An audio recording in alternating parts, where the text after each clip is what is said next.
What's up, Bulls Nation? It's the Bloody Horns podcast. I'm your host, Justin, here to give you the 5 keys to victory against the Houston Rockets tonight. So, it's a very winnable game for the Chicago Bulls. The Rockets came out of the gate hot.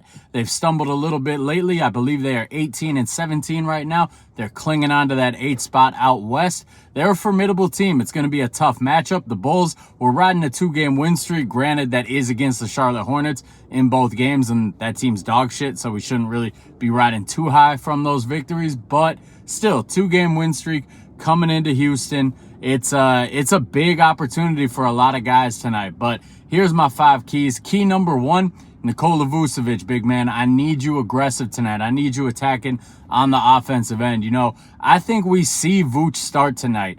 The last 2 games Drummond started, Drummond did very good, but you kind of know it's a way to work Vooch back into the rotation slowly as he's healing from that groin injury. And he's not on the injury report heading into this game. So I think that's a sign we probably see him get the start. He got every minute of crunch time in the last game. He played the last 3 minutes of the fourth quarter, every second of overtime. So I think we're going to see him get the start tonight. And Şengün's good, man. Şengün is really fucking good. He's probably my favorite young player in the NBA. I've been high on him since he was a rookie. He always gets the Jokic comparisons, but to me, when I watch him, he has a little bit more to him athletic-wise than Jokic does. Obviously, he's not as big. He's not as lumbering as Jokic.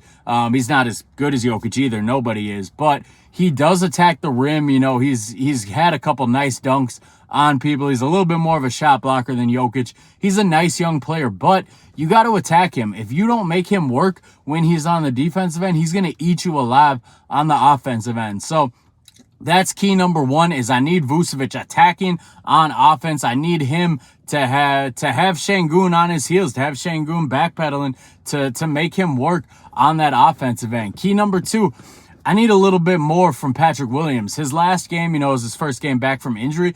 It was disappointing. You know, he didn't really make an impact out there. He kind of had that Andrew Wiggins type game where you don't really notice he's even out there. And to me, that's horrible. I'd rather have a guy making mistakes where I at least know he's out there than a guy who's playing 22 to 30 minutes and you don't even notice that he's out there. That Tony Snell effect where it just seems like he's doing cardio up and down the court. So he's got a big matchup tonight. Jabari Smith, he's flying under the radar. Preseason, he was my pick for most improved player just because I really liked him coming out of college. I thought their coaching system last year was trash and they didn't use him at all. And I thought Udoka was going to use him. And he's not really in the most improved conversation right now. And he's probably not going to be with Tyrese Maxey, Kobe White, several other guys taking that leap. But Jabari Smith has played a very good game so far this year. His numbers are up across the board. Houston's using him a lot more. He's looking good for them this year. So that's an important matchup for Patrick Williams. It's 2 young, athletic guys still trying to figure the NBA out.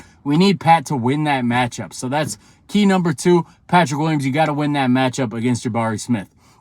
Key number 3, I need more Zach LaVine, man. I need Zach to get a little bit more involved. It's kind of weird to watch right now. I know he's been out for close to 2 months. I know that the team is a lot different since he returned than before he went away, but we're seeing, I'm not ready to give up on him yet. You know, if you've been following, you know I've been high on him coming back with this return. I think he's going to be a Bull for the rest of the year. I'm not ready to give up yet, but I am monitoring the situation because before he went down, the most frustrating thing was it seemed like he was doing his own little silent protest, refusing to take shots up until the fourth quarter. And so far in 2 games, he's passing up a lot of shots. And they're open shots too. You know, you can attribute it to him trying to fit into the new system, to him trying to get more guys involved. But when you're open, man, I need you to shoot. And you're Zach LaVine, your best skill is your scoring ability. I need you to use that skill a little bit more. He only had 9 shots last game, 11 shots the game before that. I need him getting at least 12 shots tonight. And part of this goes on Billy Donovan. I need to see him running more action for Zach LaVine. I don't care if it's horns action. I don't care if it's DHOs. I don't care if it's pin downs. You need to design stuff for Zach LaVine. It doesn't seem like there's really anything that's been designed for him in the last 2 games. So I need at least 12 shots from Zach LaVine, and that piggybacks my next point. I still need to see aggressive Kobe White. Fred VanVleet is probably going to get the assignment on him tonight. Fred VanVleet can't guard shit. He's tiny. He doesn't move his feet very well laterally. Kobe White should dominate against Fred VanVleet. So I need Kobe shooting at least 15 times. You know, we're working Vooch back in. We're working Zach LaVine back in. But Kobe, you can't lose that aggressiveness. I need you shooting 15 times tonight. I need a dominant Kobe White performance. I need the national media on Twitter after the game talking about, is Kobe White a most improved candidate? That's what I need from Kobe White tonight. And the last key is we got to run them off the three-point line. The Hornets, they're a team that likes to get up a lot of threes. You know, they're very analytic base, has been that way dating back to the Daryl Morey era of him running the team, you know, James Harden, all that stuff. They still have some of that in-house, and they still are very analytic based, and they put up a lot of threes. You know, they got a lot of good shooters.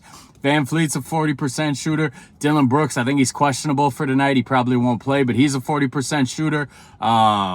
Jalen Green, I believe he's down to like 34%, but he's still going to get his shots up. You still can't let him get those shots up. They got shooters all over that roster, and you got to run them off the line, force them to finish in the paint. If they're settling for mid-range jump shots, that's fine too, but you can't get beat for these three-point shots, and that's been a problem for this Bulls team for like 2-3 years now. So you got to run those shooters off the three-point line. It's a very winnable game tonight. Those are the 5 keys to victory. We need Vucevic to be aggressive against Alperen Şengün.